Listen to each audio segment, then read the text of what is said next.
I live in a hotel, and every day on my way to school, I leave my key in cubbyhole number 325, slightly smaller than the room in which we live, my mother, my brother, and I, and the television that will maybe one day reveal where my father is. Travel Until is then, very useful everything in and trees, it exercises the beds, imagination. cups, spoons, All the rest the is Father, the disappointment Son, and the Holy and Ghost. fatigue.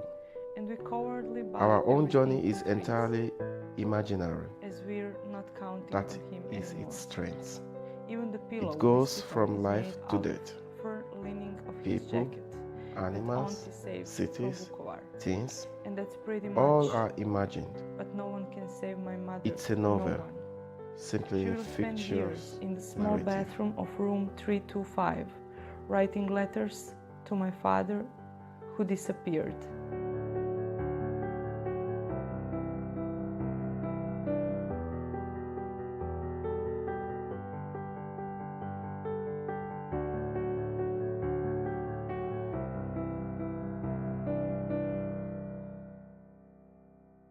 When I was 9 years old, in my hometown started the war, and nobody believed at that time that it will be a war. I remember my parents sitting in living room, and they were watching television few months before the war in Croatia.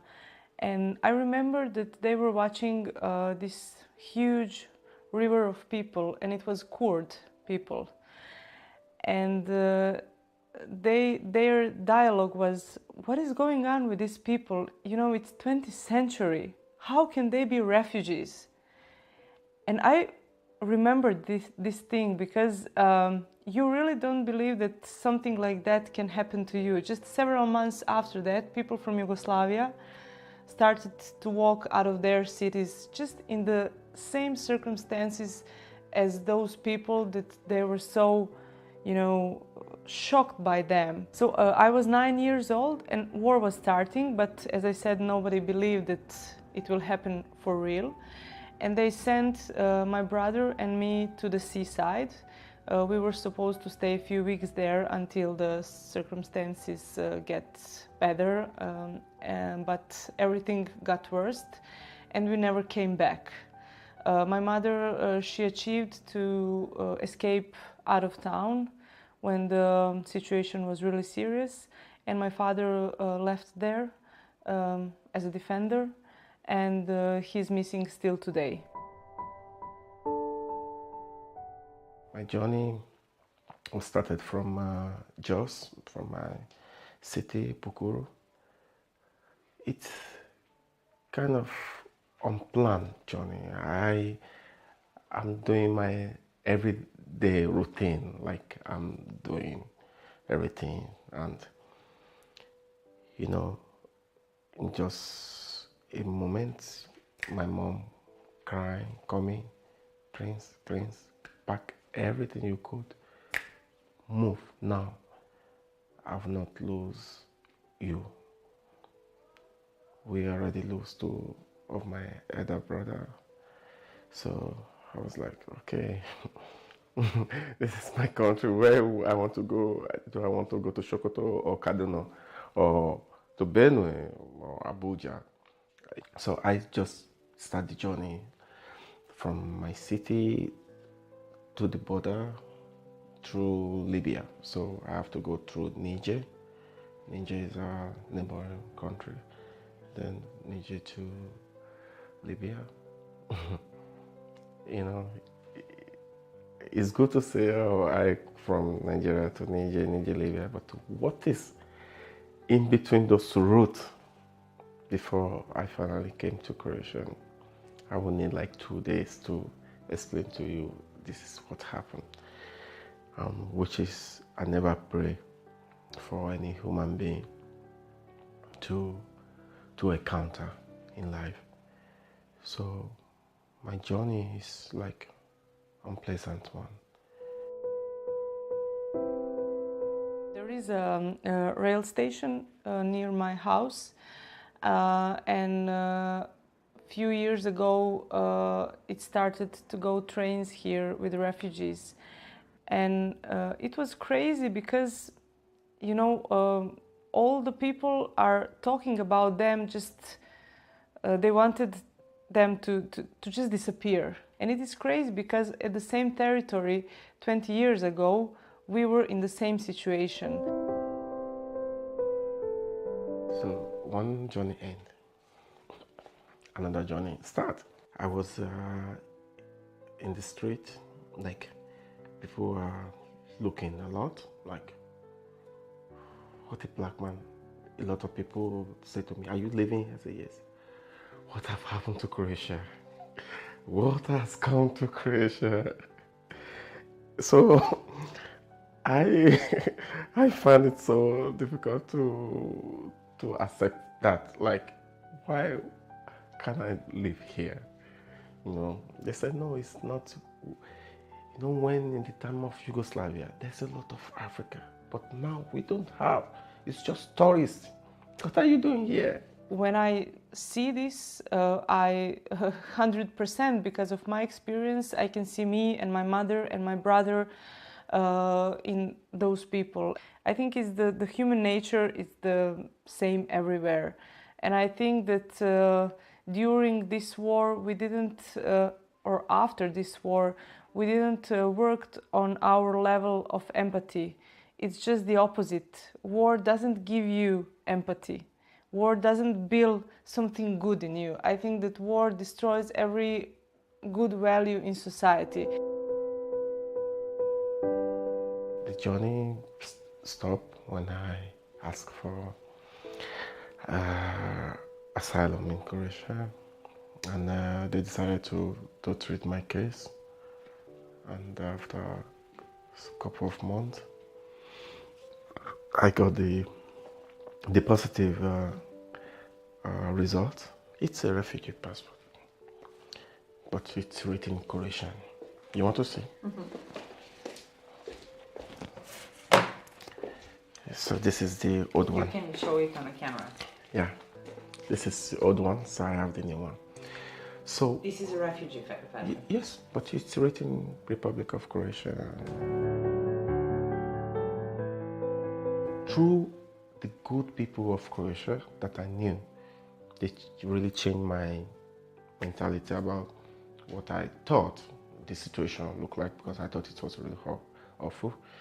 And then I understand that the young people are so open, and there's literally some old people that love Africa.